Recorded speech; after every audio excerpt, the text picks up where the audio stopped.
Olá! Hoje o programa recebe o secretário de Desenvolvimento Regional de Tubarão, Stenner Sorato da Silva Júnior, que vai falar sobre as ações do governo do estado aqui na região. E ao final nós vamos receber uma palavra do coração de Deus para a nossa semana, falando sobre obediência, sobre ouvir a voz de Deus. O programa Simplesmente Amigas está começando.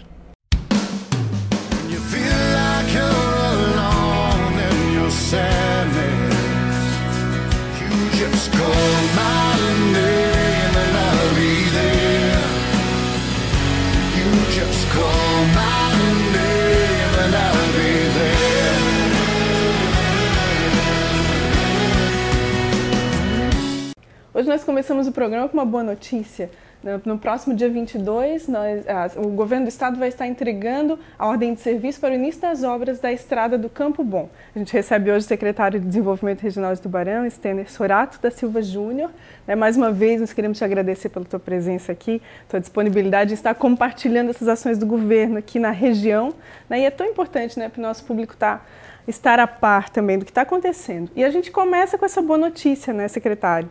Como que estão sendo os preparativos para esse start aí na obra?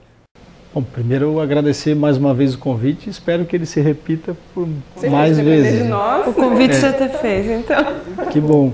Mas essa é um ato bastante importante. Eu gostaria de frisar aqui para vocês, para os telespectadores, a pavimentação da estrada do Morro Grande ao Campo Bom, ela vai permitir não só o desenvolvimento do turismo naquela região, não só o conforto do motorista, mas ela vai proporcionar uma nova realidade para o balneário Campo Bom. A gente tem uma noção, Jaguaruna tem 38 quilômetros de orla marítima, desses 38, 10 são o Campo Bom. Então é um importante balneário aqui da nossa região, é um atrativo a mais para os turistas e por isso essa pavimentação, que é sonhada há mais de 20 anos, não tenho dúvida, ela foi determinada pelo governador, foi feita a licitação e agora nós vamos, no próximo dia 22 de fevereiro, entregar a ordem de serviço, que nada mais é que o início das obras. A empresa vencedora da licitação, que é a CETEP, uma empresa que o Estado tem muita confiança em função de outras obras, tanto na qualidade quanto no ritmo de obras. A CETEP, então, inicia no dia 22 as obras. A comunidade fez questão que fosse num sábado, quer fazer uma grande festa lá com o governador, com os 8 deputados do Sul. É importante frisar essa união que está acontecendo dos políticos. Nós tínhamos muita briga assim, o deputado de Criciúma, o deputado de Tubarão, o deputado de Gravatal, enfim, tinha muita briga e agora não, agora eles estão, os deputados estão unidos numa única só causa e eles já se denominam deputados do Sul, não mais o deputado de Tubarão, o deputado de Gravatal, o deputado de Criciúma, de Araranguá, enfim, isso foi sem dúvida fundamental para que o governador fizesse, autorizasse essa obra. Quanto tempo tu acha, Stenner, para finalização, o prazo previsto para a finalização da obra? Prazo de edital são 8 meses. Então, iniciando em fevereiro, estaria terminando em outubro. Há uma intenção da empresa, em função das características da estrada, em função até das obras que ela tem em andamento, ela pode deslocar mais homens para lá, de terminar em 6 meses. Essa é a vontade do Estado, quanto antes melhor. Numa época em que o turismo, a gente vê algumas dificuldades até de infraestrutura, o turista que vem, as pessoas mesmo que são da região, essa obra vai fazer toda a diferença. Faz toda a diferença e a gente começa a ver o litoral sul aqui se desenhar. Nós temos a pavimentação da SC100 sendo concluída, temos a pavimentação do Balneário Esplanada, também a estrada do Jaú, lá em Jaguaruna, também sendo concluída, e essa pavimentação do Campo Bom, que começa, é iniciada. O verão de 2015, com certeza, vai ter um cenário turístico diferente em função da infraestrutura que, sem dúvida, traz desenvolvimento. A gente está falando sobre a estrada do Campo Bom, mas esse mês de janeiro foi bem agitado, né, Stenner? Foi esse mês de janeiro, com interdição de ponte, enfim, aconteceu de tudo. Tanta coisa, né? A gente tava pesquisando um pouquinho, vocês não pararam mesmo, né? Foram muitas coisas. Foi determinação do governador que nenhum dos 36 secretários regionais tirasse férias nem em dezembro, nem em janeiro, fevereiro, e isso se estende até março. Justamente porque a gente sabe, é um ano eleitoral, né? É importante para o governo, né, para a administração, fazer com que as obras aconteçam antes de que o período eleitoral impeça. O que quer dizer? Para os telespectadores entender, a gente, a partir do mês de junho, não pode mais fazer nenhuma transferência de recurso. Somente aquelas obras que já começaram. Por exemplo, essa do Campo Bom que a gente comentou, ela pode ser tocada porque ela já começou. Já está em andamento. Agora, aquelas que não começaram ainda até o junho, ou seja, em junho já tem que ter pagamento de obra. Se não tiver, não começa, aí o catarinense vai esperar só para 2015. E para Tubarão também tem uma novidade.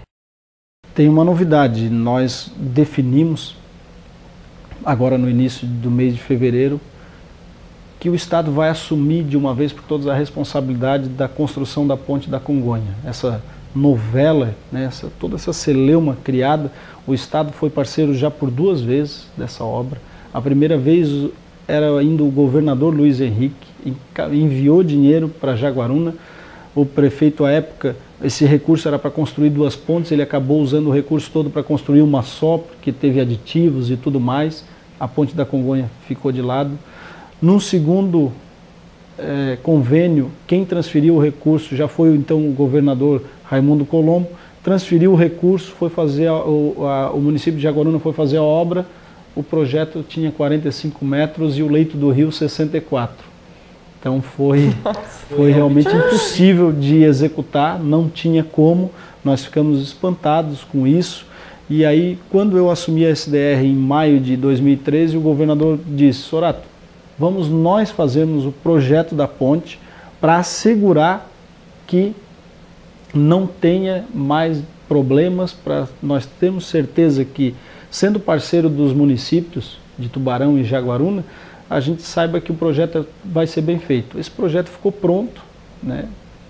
E aconteceu a interdição da ponte nesse meio tempo. E o governador sensibilizado, né, nós fizemos o pedido a ele, levamos toda essa informação de que as comunidades, né, de Jaguaruna e de Tubarão, principalmente nas proximidades ali de Congonhas, estavam bastante prejudicadas, aumenta em mais de 40 minutos a passagem, tendo que vir o percurso, tendo que vir para outro local.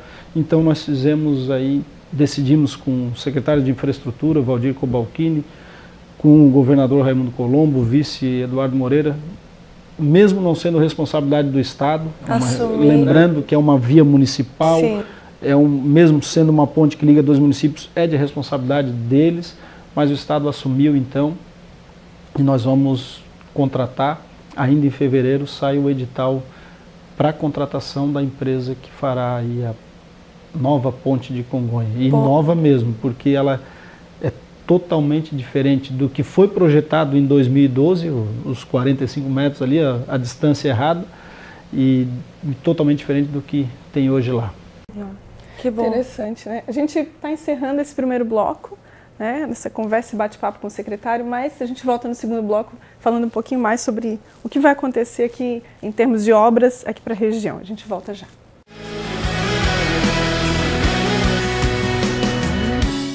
Nós estamos de volta com o programa e hoje recebendo o secretário de Desenvolvimento Regional de Tubarão. O nome é grande, né, secretário? Stener Horácio da Silva Júnior. Já é nosso parceiro aqui, né? A gente já te recebe aqui pela segunda vez e com certeza virão outras oportunidades. A gente falava aqui no primeiro bloco sobre algumas obras que são determinantes, né? A gente sempre tem, a comunidade tem expectativa em obras, né, secretário? Embora a gente entenda que a administração pública ela envolve uma série de, né, tem o aspecto de gestão e tem tudo isso, mas as obras são realmente determinantes. O que a gente pode esperar como sociedade, como comunidade, para esse ano aí, um ano eleitoral, que a gente sabe que tem desafio, né, de ser, as dificuldades até? Os desafios são muitos, né? Tem muita obra por vir, né? A Arena Multiuso, A gente espera tão logo que o município recupere as negativas para que a gente possa transferir o recurso e realmente reiniciar as obras da Arena Multiuso. Falando especificamente aqui de Tubarão, né, nós temos também a transferência de recursos sem contrapartida, que é o Fundo de Apoio aos Municípios, que foi criado por essa gestão, criado com base em que há uma dificuldade dos prefeitos, realmente, né? Na distribuição do bolo de arrecadação de impostos, a prefeitura fica com 13%, o Estado fica com 17%, e o governo federal fica com os outros 70%. Então essa administração, né, que a gente chama de Pacto Federativo, revisão do Pacto Federativo, essa distribuição da arrecadação, ela tem que ser refeita, tem que ser repensada. Nós brasileiros temos que começar a pensar nisso, porque é no município que as coisas acontecem, é aqui que o buraco abre, é aqui que o posto de saúde fica sem médico, e nós temos que pensar nisso. Por isso o governador Colombo pensou exatamente nessa questão, ele que já foi prefeito por 3 vezes, de repassar recursos para o município sem contrapartida nenhuma. E para Tubarão, por exemplo, são 3.270.000 que estão sendo repassados, e a administração vai fazer com esse recurso a continuidade do anel viário de Tubarão, que é a Avenida Pedro Zappellini, ligando até a Rua Aldomar Cardoso. Melhor, vamos fazer o trajeto todo, né? Pedro Zappellini, Visconde de Barbacena, perto do trilho, e depois a Rua Aldomar Cardoso, que é a Rua da Socimed, dando continuidade então àquele anel viário. Esse recurso vem para isso. Vem também, sobra ainda recurso para fazer a pavimentação da continuidade da Avenida Marcolino Martins Cabral, indo até lá a Rua Silvio Carnim. Então, as pavimentações estão acontecendo. Com o Fundan, no estado todo, serão mais de 700 ruas pavimentadas. Aqui em Tubarão serão 2, mas 2 importantíssimas são bem vias, relevantes. Né? Então, muita coisa está acontecendo, como já foi dito aqui, Ponte de Congonha, tudo isso nós estamos conseguindo tirar do papel e resolver. Outras batalhas são muito grandes, que é como, por exemplo, do aeroporto, né? A gente está com essa dificuldade, a ANAC vem há 6 meses nos prometendo, nos dar licença. Gostaria de fazer um desabafo aqui no Simplesmente Amigas, que é o Abre seguinte, o coração. O nosso aeroporto, ele é muito melhor do que diversos aeroportos do país. Eu afirmo isso com conhecimento de causa, indo visitar e verificando, sabendo como é. É melhor, inclusive, que o de Forquilinha. Muita gente tem medo de dizer isso, e eu falo sem nenhum receio, que é muito melhor do que o aeroporto de Forquilinha. É muito melhor. Porém, há essa restrição, essa coisa de que alguém deseja que não fique pronto esse aeroporto, ainda existe isso. Eu acredito que tem gente que tem medo que vá fechar o aeroporto de Forquilinha, e é provável que isso aconteça, né, porque é um aeroporto que tem dificuldades na questão de torres, de prédios, de montanha, o que não tem em Jaguaruna. Jaguaruna são 300 hectares de um descampado. Para a gente ter uma ideia, assim, 300 hectares dá quase para fazer uma cidade. Então, e com um céu mesmo de brigadeiro sempre, né?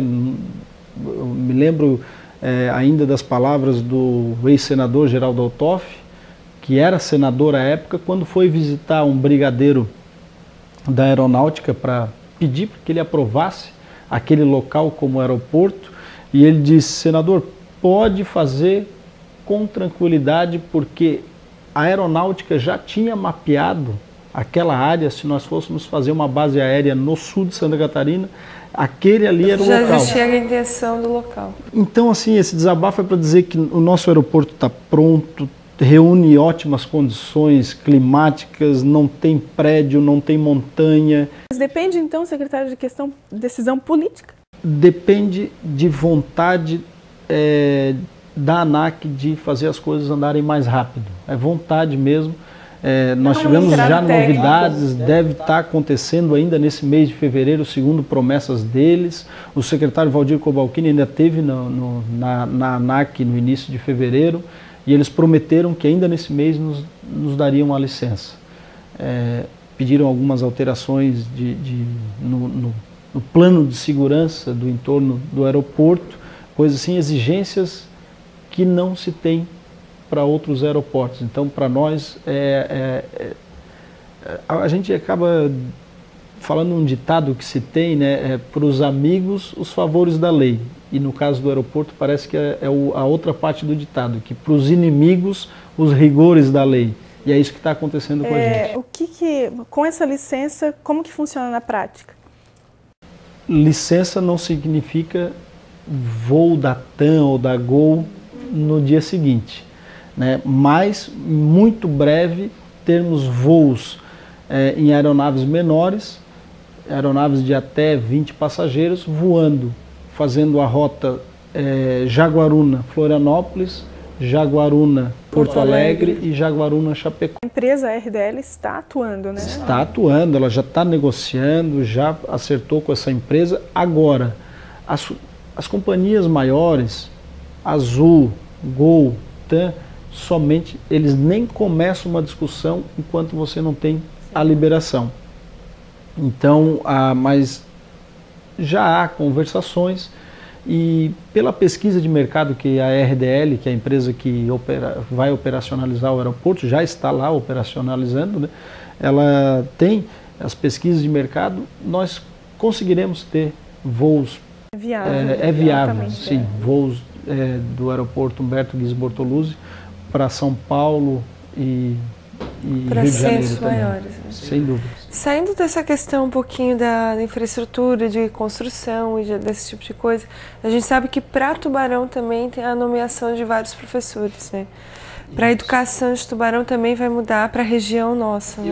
Eu, às vezes, gosto mais do que quando a gente faz uma transferência de recursos para o município. Certamente, porque isso muda a estrutura da sociedade. Em janeiro ainda fizemos a transferência de 142 mil para a compra de um caminhão no município. E o prefeito vibrou muito, e isso acontece, um município pequeno, mas eu pensava comigo, não tem nem comparação a gente discutir como o que está sendo feito agora, né? São 5 mil novos professores contratados por concurso público. O que significa isso, né, na prática? Até então, esses 5 mil eram contratados em regime, admitidos em caráter temporário, os famosos ACTs. O que acontece? Ele um ano está numa escola, no outro ano está na outra escola, porque ele acaba não passando no mesmo processo seletivo daquela escola e tal. Por concurso público você é lotado numa escola. O professor ele pode começar com o aluno lá nas séries iniciais e acompanhá-lo e dar sequência no estudo. Eu lembro ainda das palavras do ex-prefeito de Criciúma, Clésio Salvaro, que dizia: a educação ela é igual uma camisa de botão, né? Se você começar errado, ela vai terminar errado. Então, a importância de investir na qualificação do professor, investir em professor qualificado, já que ele foi aprovado num concurso público bastante exigente, com certeza vai melhorar a nossa educação. Aqui na SDR Tubarão, na primeira leva, em 2013, foram aproximadamente 80, 90 professores, e agora na segunda leva mais 80 professores, então a gente está bastante satisfeito, claro que sempre pedindo mais, né? Quanto mais professores concursados é melhor do que o ACT e sem dúvida isso vai melhorar a nossa educação. Certeza. Bom, a gente vai ter que encerrar esse segundo bloco, daqui a pouco a gente volta, então não saia daí com Simplesmente Amigas.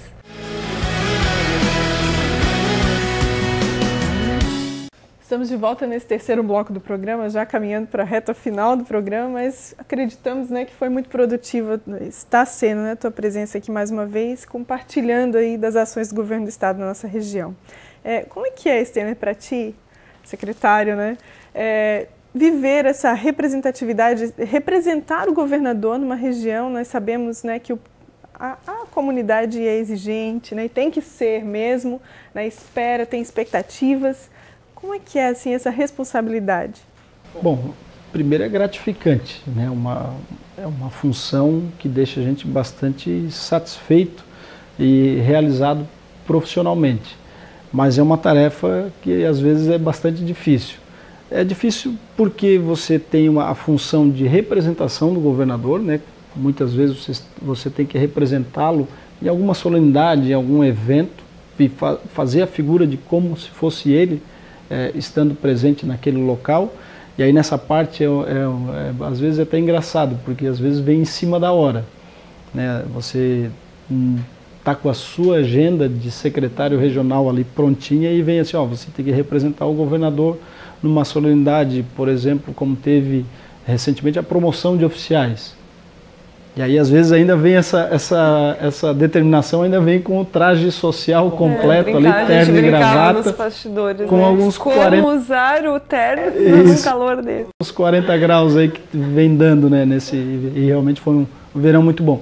E tem a outra parte que é a parte de gestão, né, de você administrar um órgão público que tem função, as funções administrativas, na parte de distribuição de recursos, no planejamento da secretaria. Nós temos pagamento de salário de funcionários, nós temos pagamento de manutenção de veículos, nós temos distribuição de material escolar, enfim, é uma infinidade de coisas. Então você tem toda essa parte de gestão e também fazer o relacionamento com as prefeituras, com os prefeitos, os deputados estaduais, os deputados federais. Isso faz com que a gente tenha uma vida um pouquinho corrida, mas eu gosto disso, não tenho do que reclamar. Tu comentavas no início do programa a questão da união dos representantes políticos na região, né? Isso é algo que realmente mudou de alguns anos para cá, tem mudado, tem se modificado? Mudou, eu acredito que isso mudou nesse mandato. Nesse mandato que nós temos a percepção do quanto os deputados estão unidos, né? A gente pôde ver deputados de bandeiras diferentes, para não falar em partido aqui, né? Mas de bandeiras diferentes, atuando por uma mesma causa inúmeras vezes. Isso eu senti como gestor público, né? Como funcionário do Estado, num cargo comissionado, e senti isso realmente na pele e vi o quanto isso foi proveitoso, pelo menos para a nossa região. A gente pôde ver os recursos chegarem com mais rapidez, com mais facilidade. É claro que nós tivemos aí alguns fatores que contribuíram para isso. Nós tivemos o presidente da Assembleia, deputado Juarez Ponticelli, né, que fazia 25 anos que nós não tínhamos aqui na região de Tubarão um presidente de Assembleia. O último tinha sido o Dr. Stélio Boabaide, né, que é médico aqui na nossa cidade. Então isso também contribuiu. Mas é importante dizer que esses 8 deputados do Sul, independente de ser de Laguna, independente de ser de Criciúma, de Tubarão, ou de Gravatal, ou de Araranguá, ou de Sombrio, como tem também, todos eles defenderam a nossa região. As obras aconteceram, sem dúvida, pela participação como uma região de todos eles. Exatamente. Muito bem. Bom, a gente está encerrando, né, a tua participação. O nosso programa caminha para o final. A gente queria te convidar, primeiro te agradecer mais uma vez pela disponibilidade. A gente sabe que daqui tu sai correndo para uma outra reunião em Criciúma, né? E a gente só uma importante, nós vamos uma reunião onde nós, secretários regionais, estamos pleiteando que o DEINFRA nos repasse a função de tapa-buraco das estradas. Nós achamos e acreditamos que temos condições de cuidar melhor das estradas, porque nós estamos próximos dos prefeitos, dos vereadores, nós temos mais contato com a comunidade do que o órgão DEINFRA, que é um órgão, né, que faz essa manutenção das estradas, mas às vezes não tem esse contato que a gente tem direto com o público, direto com a imprensa, e eu acho que a gente, se conseguirmos conquistar isso, eu acho que vai ser um avanço para todos nós. Bom, por isso a gente queria te agradecer, né, mais uma vez, dizer que o programa está realmente aberto para que tu possas voltar aqui, compartilhar conosco, com o nosso público, e agora te convidar para, sempre que a gente chega nesse momento do programa, a gente compartilha uma mensagem aí para as pessoas, para que isso faça diferença também na vida de cada um, e te convidar para compartilhar com a gente aqui desse momento. Vamos lá. Bom, e para compartilhar a palavra de hoje, eu queria ler lá em Gênesis, lá no princípio de todas as coisas, a gente crendo que Deus é o Criador de tudo, Deus olha para a terra e diz a palavra assim, lá em Gênesis: no princípio criou Deus o céu e a terra era sem forma e vazia. E se a gente olha todo o discorrer do primeiro capítulo de Gênesis, que é o primeiro capítulo da Bíblia, o capítulo de criação, de formação de todas as coisas, em todos os momentos Deus olha e fala assim: haja luz, haja a separação entre o firmamento e a terra, haja que se forme da terra os animais, que no mar haja os animais. E assim foram criadas todas as coisas por uma ordem de Deus. Mais do que isso, no desenvolver de toda a criação e até os dias de hoje, se nós olharmos toda a criação, a Bíblia diz assim que a criação manifesta a glória de Deus. Não tem como nós olharmos um grande cânion, por exemplo, um Grand Canyon, e olhar e falar assim: não foi Deus que criou. A gente consegue olhar e perceber que há uma intervenção divina e que não foi obra de homens que fez com que aquilo ocorresse. Uma grande cachoeira, o mar e tantas coisas, a gente consegue ver a intervenção divina. E olhando para toda essa criação, há uma ordem em tudo. As coisas não saem do seu lugar normalmente. Existem catástrofes, mas também existem todas as questões naturais que ocorrem. Diz a palavra que tudo obedece à ordem desse Deus soberano. Esse Deus que criou todas as coisas, tudo obedece. O Senhor fala: olha, as aves agora vão passar num grupo e vão para o norte. E as aves obedecem. E agora o mar vai se mover de tal forma porque a estação tal está chegando. E o mar obedece, as estações acontecem e tudo está dentro de um controle. Mas existe uma criação de Deus, que é o homem, nós, que Deus formou todos os pontos. E o homem é a única criação de Deus que Deus fala assim: homem, faça isso. E o homem diz: não faço. E é tão interessante isso quando nós olhamos, tudo obedece. Mas o homem, ele olha e fala: não, eu acho, Deus, que eu sei o melhor caminho para mim. E Deus criou todas as coisas, Deus é esse Deus soberano, Deus sabe o presente, conhece o nosso passado e já conhece o nosso futuro. E Deus quer o melhor para nós. Diz a palavra que os caminhos do Senhor são maravilhosos e que Deus tem os pensamentos mais elevados do que os nossos. E assim como a neve desce da terra, assim Deus olha e tudo é perfeito diante dele e ele tem os pensamentos mais elevados que os nossos, e as palavras do Senhor são mais sábias do que as nossas. Para Jó, Deus perguntou um dia: onde você estava quando eu criei todas as coisas? E Jó não teve resposta, como eu e você não temos essa resposta. Mas quando nós olhamos para esse Deus soberano, a nossa única resposta tem que ser: eu obedeço. Eu quero seguir esse caminho. Eu quero fazer o que Deus tem. E muitas vezes nós olhamos a humanidade hoje, a gente fala assim: como é que Deus é tão bom? Deus é isso, Deus é aquilo. E Deus não faz nada com essa humanidade terrível, né?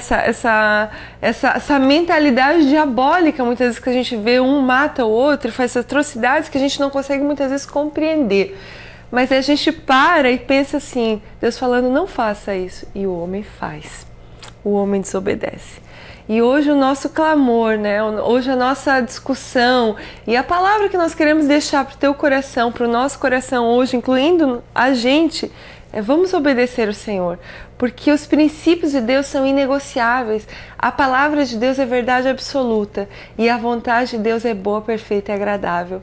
Então não há como negar, não há como a gente parar e não obedecer algo que é tão bom e tão maravilhoso e tão perfeito para nós. Por isso hoje eu te convido a ouvir a voz do Senhor, a ler a sua palavra, obedecer os seus princípios e seguir a vontade dele, porque vai ser sempre o melhor para você e o melhor para nós. Né? Que Deus nos abençoe, as amigas ficam por aqui, o amigo, né? Obrigado por ter vindo e até o próximo programa, se assim Deus permitir.